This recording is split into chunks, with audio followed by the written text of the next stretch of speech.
Good morning and welcome to this service of morning prayer on Friday, the 8th of May, in the fourth week of Eastertide.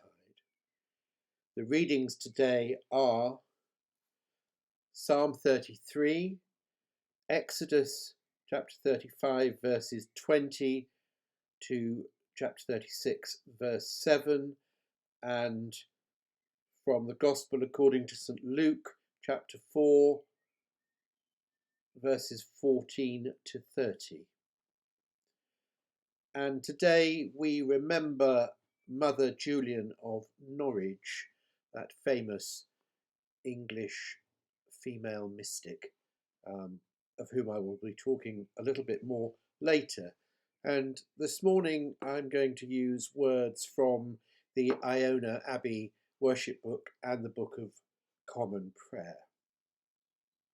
So let us still ourselves in preparation to bring ourselves in our entirety before God. In the name of the Father, and of the Son, and of the Holy Spirit. Amen.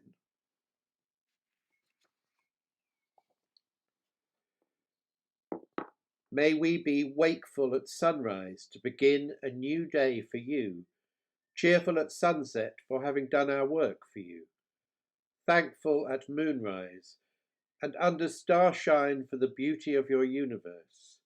And may we add from what you have given each of us to add to your great world. The world belongs to God, the earth and all its people. How good it is, how wonderful, to live together in unity. Love and faith come together, justice and peace join hands. If Christ's disciples keep silent, these stones would shout aloud. Open our lips, O God, and our mouths shall proclaim your praise. And so we make our confession. Holy God, maker of all, have mercy on us. Jesus Christ, servant of the poor, have mercy on us.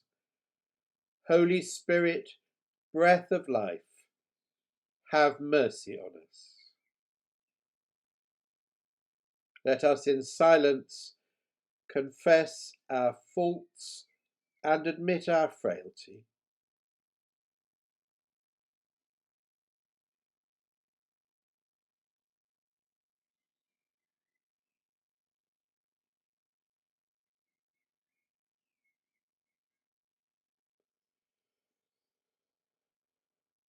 Before God, with the people of God, we confess to our brokenness in the ways we wound our lives, the lives of others, and the life of the world.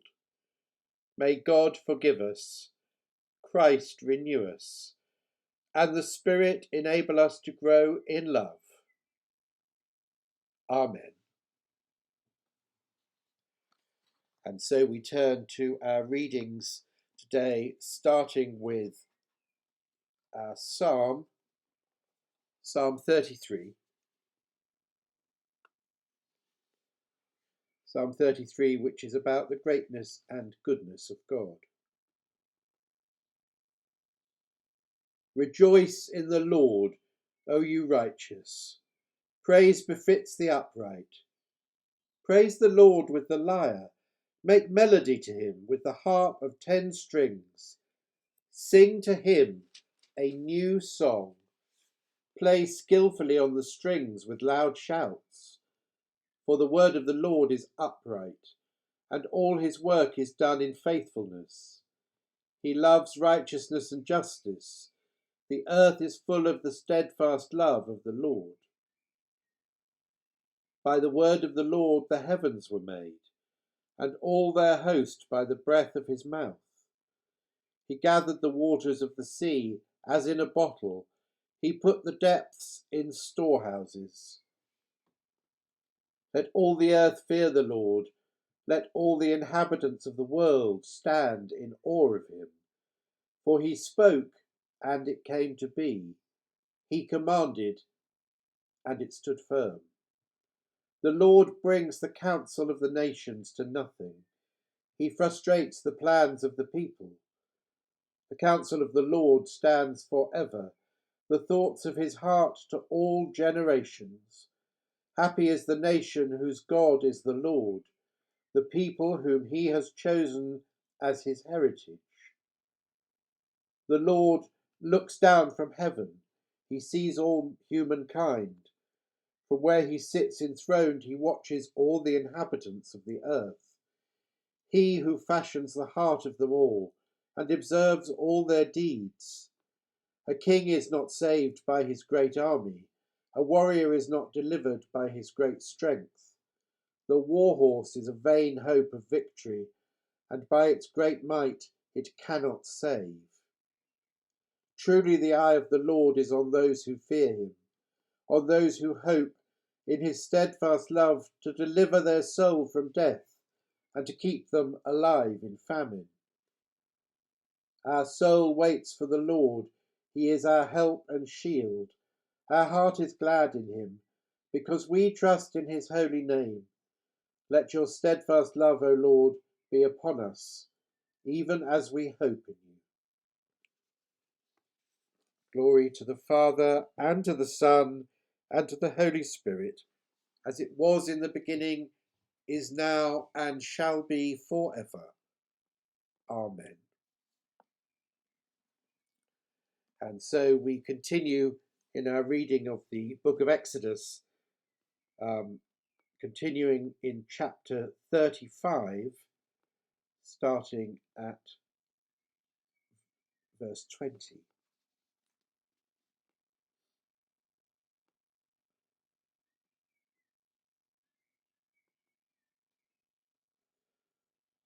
Then all the congregation of the Israelites withdrew from the presence of Moses.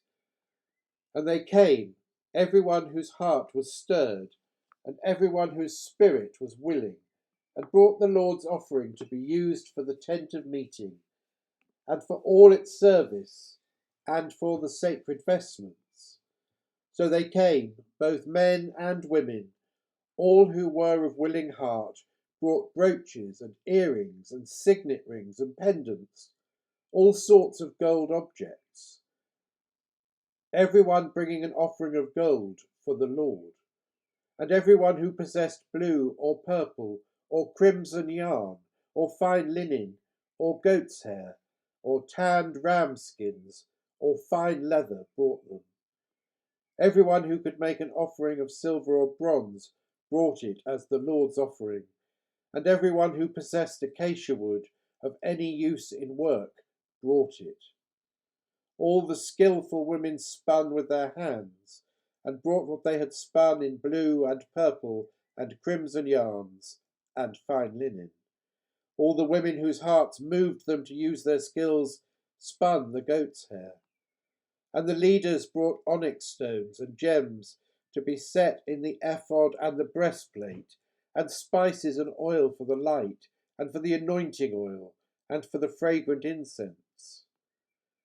All the Israelite men and women whose hearts made them willing to bring anything for the work that the Lord had commanded by Moses to be done, brought it as a free will offering to the Lord.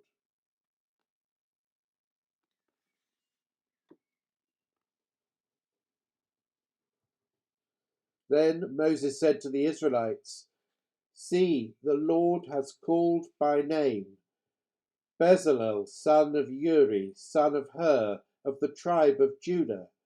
He has filled him with divine spirit, with skill, intelligence, and knowledge in every kind of craft, to devise artistic designs, to work in gold, silver, and bronze, in cutting stones for setting, and in carving wood in every kind of craft.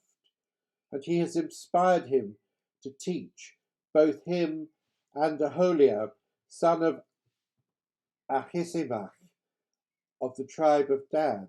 He has filled them with skill to do every kind of work done by an artisan or by a designer, or by an embroiderer, in blue, purple, and crimson yarns, and in fine linen, or by a weaver, by any sort of artisan or skilled designer.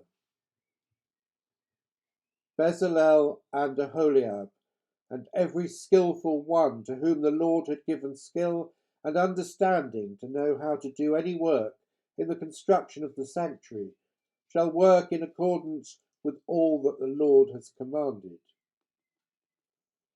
Moses then called Bezalel and Aholiab, and every skilful one to whom the Lord had given skill, every one whose heart was stirred to come to do the work.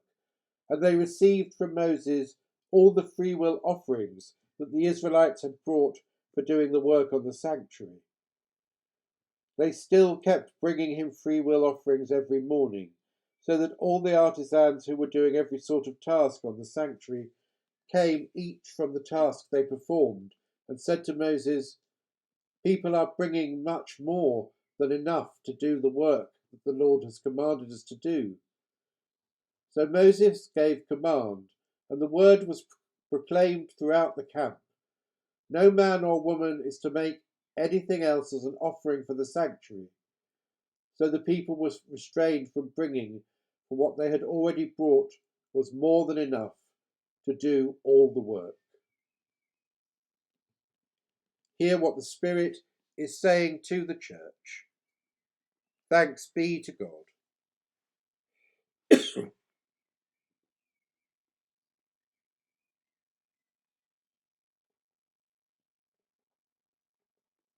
And so we turn now to the Gospel according to St. Luke and continue in chapter 4, starting at verse 14, which is the beginning of Christ's Galilean ministry and goes on to tell of his rejection at Nazareth.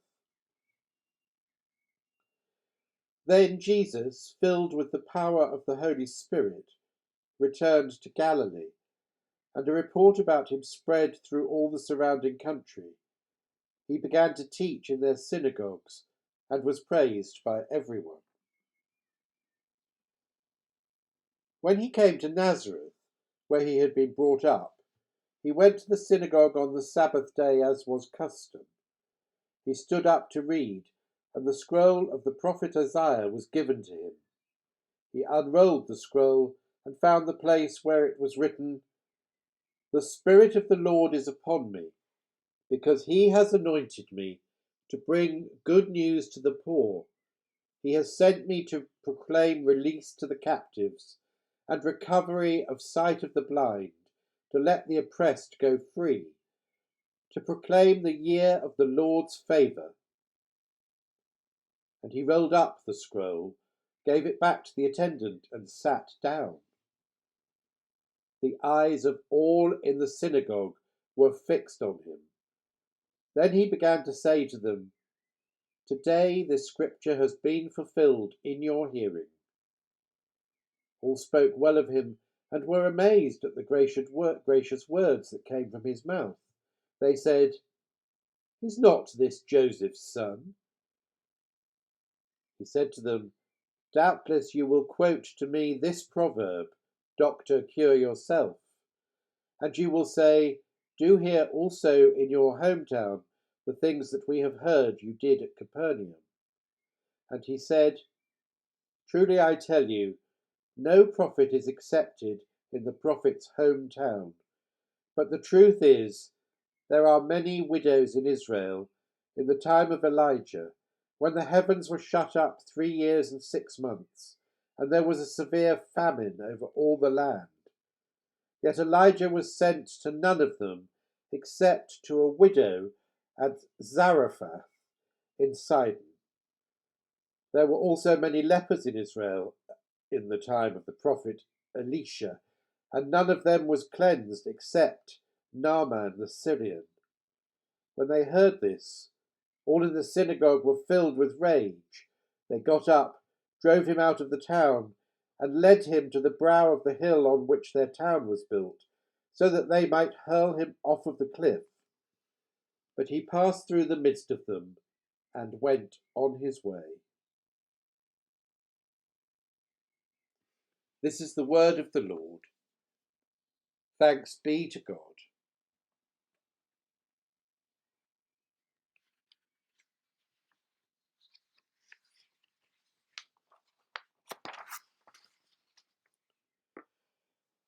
And so, as I mentioned earlier, today is the feast of Julian of Norwich.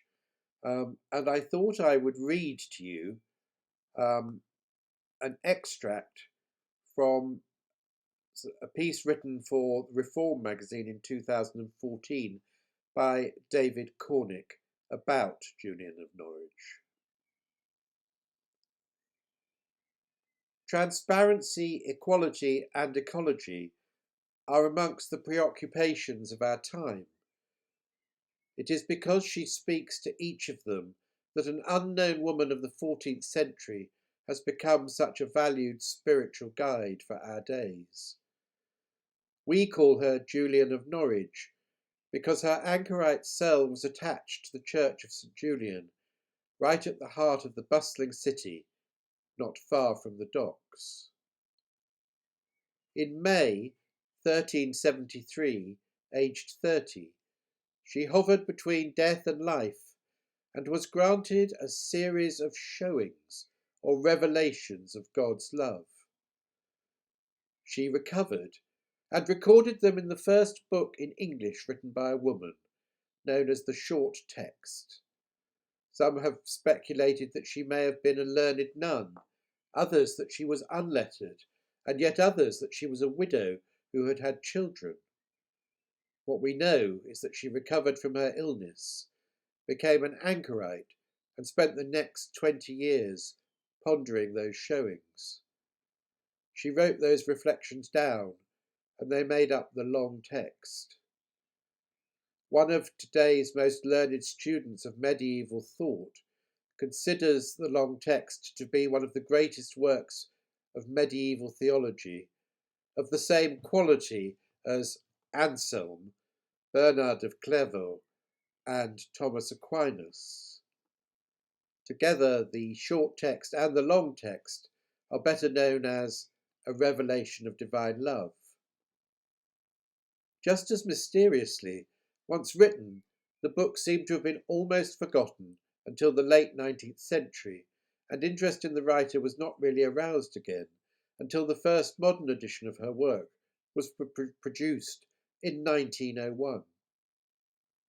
Her cell had one window which opened into the church, so that she could be nourished by worship, and another that opened onto the noisy street, so that people could come to her seeking wisdom, counselling, and prayer. There was nothing remote about her solitary life, in an age ravished by the Black Death and haunted by wars and the rumours of wars. Even her bishop, Henry Despenser, was handier with the sword than with the psalter.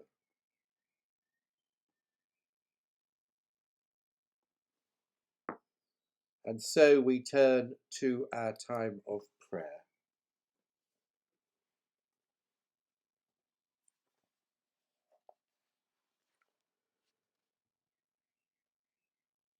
Let us pray for the whole Church of Christ and for all people according to their needs.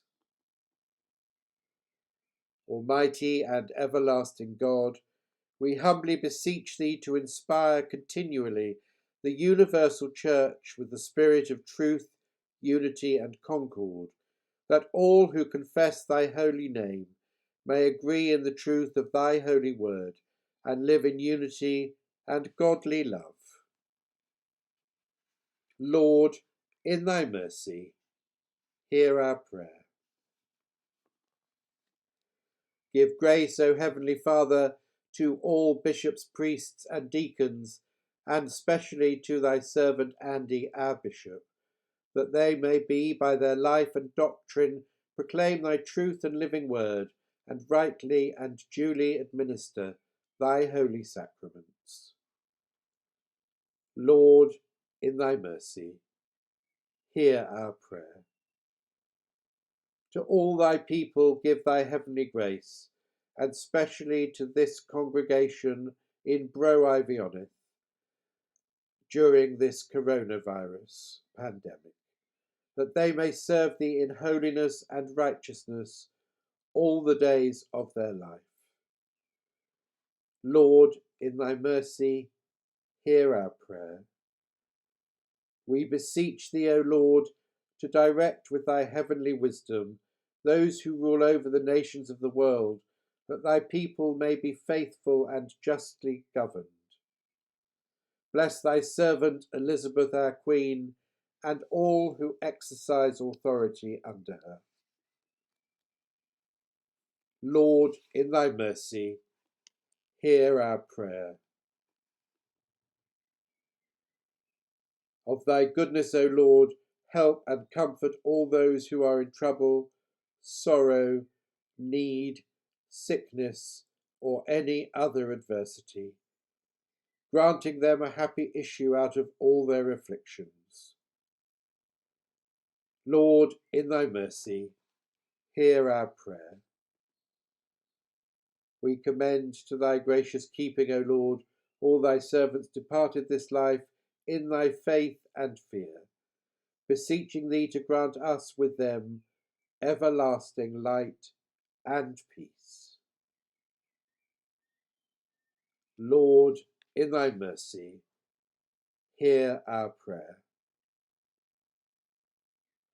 Finally, we bless thy holy name for the grace and virtue declared in the Blessed Virgin Mary, in St. John, St. Cunga, St. Catherine, St. Mary, St. John the Baptist, and all the other saints who are commemorated in the names of our churches, and all thy saints.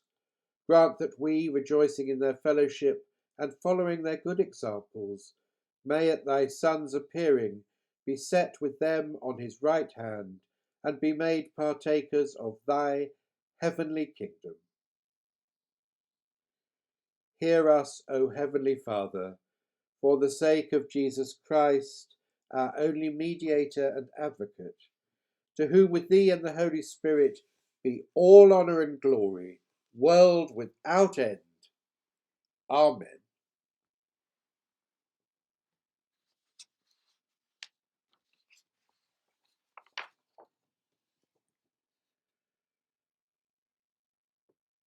Move among us, O God, give us life. Let your people rejoice in you. Make our hearts clean within us. Renew us in mind and in spirit. Give us again the joy of your help. With your spirit of freedom, sustain us. And so we draw together our prayers and the prayers of our hearts in the words of the Lord's Prayer. Our Father, who art in heaven, hallowed be thy name. Thy kingdom come, thy will be done on earth as it is in heaven. Give us this day our daily bread, and forgive us our trespasses, as we forgive those who trespass against us.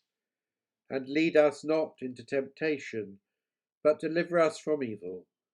For thine is the kingdom, the power, and the glory, for ever and ever. Amen.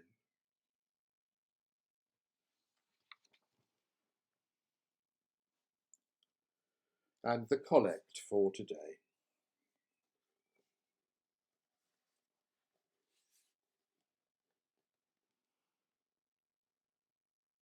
Almighty God, whose Son, Jesus Christ, is the resurrection and the life, raise us who trust in him from the death of sin to the life of righteousness, that we may seek those things which are above, where he reigns with you in the unity of the Holy Spirit, one God, now and forever.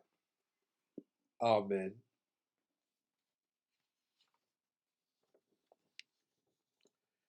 And so we come to our conclusion. This is the day that God has made. We will rejoice and be glad in it. We will not offer to God offerings that cost us nothing. Go in peace to love and serve. We will seek peace and pursue it. In the name of the Trinity of love, God in community, holy and one. Amen. And the grace of our Lord Jesus Christ, and the love of God, and the fellowship of the Holy Spirit be with us all evermore. Amen.